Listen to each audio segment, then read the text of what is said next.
Hello students, how are you?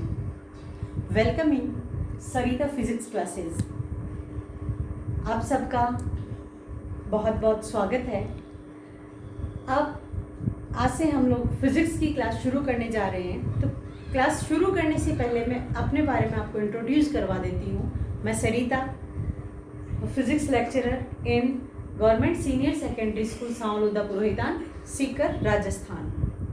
मैं आपको Rajasthan board, RBSC board में सबसे पहले फिज़िक्स सब्जेक्ट के बारे में बात करूंगी। तो फिज़िक्स हमारी क्लासेस का रेगुलर सब्जेक्ट ही हमारा फिज़िक्स है।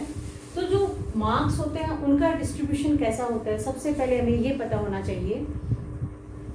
अब ये जो टाइम है कोरोना टाइम, इसमें स्टूडेंट्स का कहीं कोई नुकसान नहीं हो, इसलिए ये मेरी एक छोटी सी पहल है जिसमें मैं I am 100% sure that you all were enjoyed। हम बात करेंगे सबसे पहले फिजिक्स की। जो टोटल मार्क्स होते हैं वो होते हैं 100 मार्क्स का पेपर होता है, क्योंकि हम लोग किसी भी चीज़ को या कोई भी कार्य जब करते हैं तो उसके बारे में पहले से स्ट्रेटजी बनानी होती है कि हम लोग किस तरीके से कौन से कि भाई कहाँ हमें ज़्यादा फोकस करना है या किस तरीके से इसमें मार्क्स का डिस्ट्रीब्यूशन होता है। तो जो फिजिक्स का टोटल जो मार्क्स होते हैं वो होते हैं 100 मार्क्स का हमारा जो पेपर होता है। ये जो 100 मार्क्स का पेपर होता है उनमें भी डायरेक्ट एनुअल एग्जाम में 100 मार्क्स हमारे पास नहीं होते कि भी हमें 100 मार्क्स को ही पेपर देना है या थ्योरी का देना है। तो जो साइंस सब्जेक्ट होते हैं, देखो उसमें थ्योरी और प्रैक्टिकल दोनों की अपनी अपनी इम्पोर्टेंस होती है। तो थ्योरी के अंदर जो पेपर होता है 100 में से वो जो 70 जो परसेंट होती हैं या 70 ये कहें कि 100 का 70 मार्क्स होते हैं वो हमारे होते हैं थ्योरी के, और जो 30 मार्क्स होते हैं वो हमारे होते हैं प्रैक्टिकल के। ये जो 70 मार्क्स है ये भी अलग अलग डिस्ट्रीब्यूट हुए हुए होते हैं। जैसे 70 मार्क्स होते हैं उनमें से जो हमारी एनुअल एग्जाम होती है वो होती है 56 मार्क्स की। ये हमारी एनुअल एग्जाम के मार्क्स होते हैं, इनमें से हमें अचीव करने होते हैं कि 56 मार्क्स में से हमारे पास जो भी हम पढ़ाई करेंगे उसके अकॉर्डिंग हमें मिल जाएंगे। और जो 14 मार्क्स होते हैं वो स्टेशनल मार्क्स होते हैं जो आपकी स्कूल से भेजे जाते हैं। अब ये जो 14 मार्क्स होते हैं स्टेशनल मार्क्स हैं, स्कूल बेस पे भेजे जाएंगे। तो स्कूल में जो अलग अलग एक्टिविटीज़ एग्जाम्स होते हैं उनके बेस पे ये होते हैं।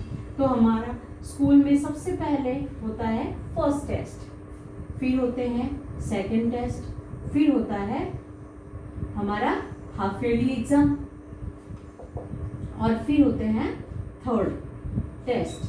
अब जो फर्स्ट टेस्ट होता है वो भी 10 मार्क्स का होता है, सेकंड टेस्ट 10 मार्क्स का, और जो हाफ ईयरली एग्जाम होती है वो होती है 40 मार्क्स की, और थर्ड टेस्ट भी होता है 10 मार्क्स का। ये टोटल हो गए हमारे 70 मार्क्स हो गए। तो इन 70 मार्क्स में से हमें लिए जाते हैं, हमें 7 मार्क्स लिए जाते हैं कि भाई अगर आपके पास 70 में से, इन टोटल 70 में से 61 to 70 मार्क्स अगर आते हैं तो आप लोग अचीव करेंगे 7 मार्क्स। अगर 51 to 60 आपके मार्क्स आते हैं तो आप कहेंगे 6 मार्क्स।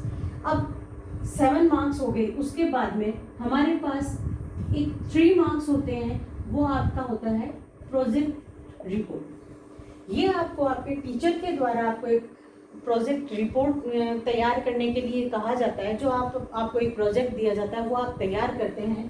तो उसमें ये जो मार्क्स होते हैं वो 3 मार्क्स के होते हैं। प्लस अगर आपके पास पूरे साल आपने 85% से अबव, 85 या 85% से अबव अटेंडेंस क्लास में रहे हो, प्रेजेंट रहे हो, तो आपको फुल 3 मार्क्स होंगे। इनके जो 3 मार्क्स होते हैं वो हमारे होते हैं अटेंडेंस के, और प्लस 1 जो मार्क्स होता है वो हमारा होता है आपका बिहेवियर कैसा है, कि पूरे जो आपका सेशन रहा उसमें आपका कैसा बिहेवियर है उसका आपको 1 मार्क मिल जाएगा। इस तरीके से आपके पास ये हो गए टोटल 14 मार्क्स हो गए। अब जो प्रैक्टिकल हमारे हैं, प्रैक्टिकल में भी ऐसा नहीं होता है कि एक ही आपको क्वेश्चन दिया जाए या 2 क्वेश्चन देते हैं और आपको 30 मार्क्स मिल जाए।